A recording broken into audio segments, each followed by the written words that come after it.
Hello, and welcome to Focus on the Bible. I am so glad that you're listening. I want to begin by inviting you to our services at Eastside. We at 9 o'clock for worship, followed by Bible classes for all ages at 9:30, and then at 10:30 for a second period of worship. In addition, we meet at 6 o'clock on Wednesday evenings for Bible study. We'd love to have you come and visit with us soon. We are continuing this summer sitting at the feet of the late Brother D. Bowman. He's been preaching lessons to us about faith, hope, love, and heaven. We have finished lessons on faith and hope, and we are in the middle of a lesson on love. So without further ado, here is the continuation of Brother D. Bowman's lesson on love. Love today may mean erotica. Love today may mean familial relationships. Sometimes the Bible uses the word love to describe brotherly affections. Sometimes in the word stergain, it describes family relationships. In this contextual framework which we've chosen to look at this morning, it identifies love by its characteristics. And it says, here's how you can identify love. It's got this mark on it. It has an indelible stamp on all of these things. These are the attributes of love. This is how love operates. Let's look at them. First of all, he says, love suffereth long. I must tell you that simply says, in dealing with other people, you're going to have to be patient. Love suffereth long. This patience has to do with people. And it's saying, you be careful how you deal with people. Love suffereth long. Some of my brethren not only don't suffer long, they don't suffer short. Some of them don't suffer at all. We're too quick, ladies and gentlemen, to make condemnation without information. May I say that again? We're too quick to make condemnation without information. We better be careful. We better be patient with people. You ever have a bad day? It's pretty identifiable. Do you know that? When Norma's having a bad day, she's short. Shorter than she really is. When I'm having a bad day, I have a tendency not to be patient, not to be long-suffering. This simply has to do with anger. You have to be patient with people. You have to wait a while. Let things unfold. Let's see what happens tonight. Let's wait and see if things work out a little bit. Trials are part of life. My brethren, count it all joy when you fall into divers trials, knowing this, that the trial of your faith worketh patience. But let patience have her perfect work, that you may be complete and entire, wanting nothing. The fact of the matter is that you have to have patience and let it have its perfect work. Let it play out. Let it do what it's supposed to do. And that has to do with our relationship to others. And he says love is kind. Are you aware that our English word kind is akin to our English word kin? You're supposed to treat everybody like they're kin. That's what kindness is all about. It's being tender, obliging, helpful. I have a little thing that I try to promote around when I have the opportunity to teach a class or preach somewhere. I call it Be Wise Small. You may have seen an e-column that I write. Be wise small. You know what that means? It just simply means be kind. If you throw a piece of paper at the waste paper basket and miss, go pick it up. That's being wise small. And may I suggest to you that if you will be wise small, when the big stuff comes along, you'll be wise big. But if you're not wise small, the chances are diminished considerably that you won't be wise big when that comes along as an opportunity. So it's necessary that we be wise small. And I'll tell you further than that. If you miss the trash basket, go pick it up and put it in. And if you see somebody else missed it, you go put theirs in. That's what kindness is all about. If you go to the grocery store and somebody leaves the cart in the parking lot, which is absolutely the dumbest thing I ever saw. People are always, they just undo their groceries and then put it in the parking lot. When 4 rows down there's a place to keep. Put it up. Be kind. Love is kind. Do you love your neighbor? Love your neighbor as yourself. Do you love your neighbor as yourself? How about our young married folks? You get angry with one another? Are you kind to one another? You're going to have problems, and that's where this long suffering comes in. And it's where this being kind comes in, because all of this stuff works together. I'm not sure that it's not sequentially arranged here. But it all works together. I know that much about it. And this idea of patience works in all relationships, as does kindness.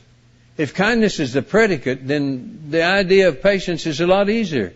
If you set out to be kind, if you want to be wise small, be starting out to be kind. And I'll tell you one thing that married couples need to learn. I'm the world's worst marriage counselor. People come to me and they say, we got a problem. She doesn't wipe off the top of the cabinet when she gets through. And I say, you ought to wipe off the top of the cabinet.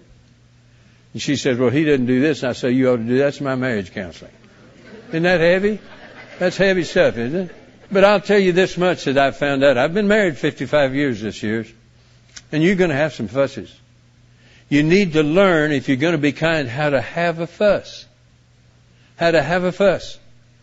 There's a little procedure. And it's fomented by love. It's promoted by love. Norma and I had a fuss one day. We were driving down Loop 610 in Houston. And I don't remember what we got all mad up about. But she was mad and I was mad, and I told her who was the head of the house. And we had a good confrontation. And we all of a sudden got completely quiet. You know how that goes, don't you? And we were driving along there, and all of a sudden she turned to me and she said, I think it's going to rain.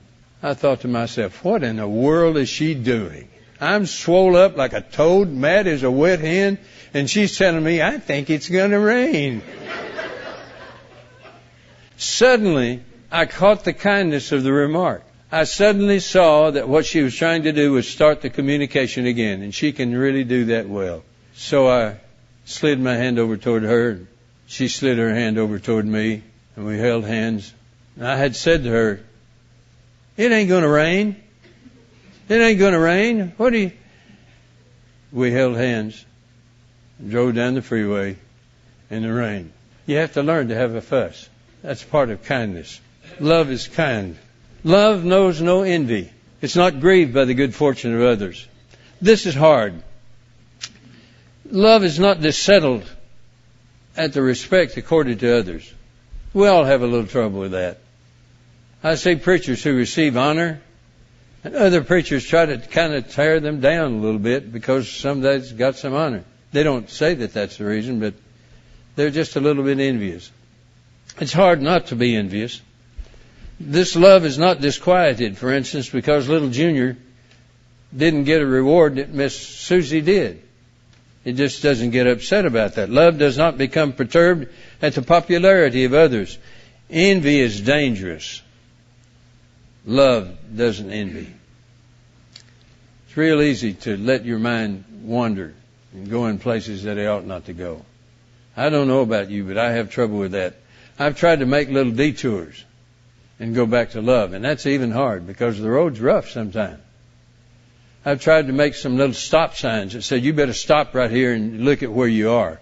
And sometimes it's hard to stop. I skid into the intersection a lot of times. But we have to be very careful that we love one another. And if we love one another, if somebody does good, if love is akin to kinship, then that's like our kin being honored. Our kin is being honored. We ought to love that. We ought to be pleased about that. Love is not disquieted because of somebody's honor. It does not envy. Love vaunteth not itself, does not speak boastfully. True love, listen to me carefully. True love is never as impressed with its own merit as it is with its own unworthiness. I need to say something about that. There's no place in the Lord's church for braggadocio. No place for high praise for yourself. This love is more inclined to boast about somebody else. The wise man said, it's a whole lot better to let somebody else brag on you than it is to brag on yourself. He didn't say it just that way, but that's what he meant. And that is absolutely so. And love, if it is the motive that I talked about, love is the divine motive. It's what motivates us. It's what causes us to do these things. Love operates this way because love is at the basis of it. Love does not vaunt itself. Let me say something to you. If you're the most talented person in the world, where did you get it? Did you buy it at Walgreens? Where did you get it? Did you carve it out of some brick that you had? Did you make your own love? You didn't do that. God gave that to you. Praise God for your ability, and then turn around, use the ability for God, instead of using it to brag about what you can do and what you can't do. And so love vaunteth not itself. A problem for some who don't feel they're used in accordance with what they conceive to be their talent. And you know there's nothing much more telling about a person than for him to tell you what he knows about everything. One of the things that love does is, and it's not in here, but it's in every one of these attributes, is learn to keep your mouth shut. And that's been hard for me. I have a tendency to throw my mind into neutral and let my tongue idle on. And you can't do that. That's not love. Join us next week for the conclusion of this lesson. Thank you so much. Have a great and wonderful day.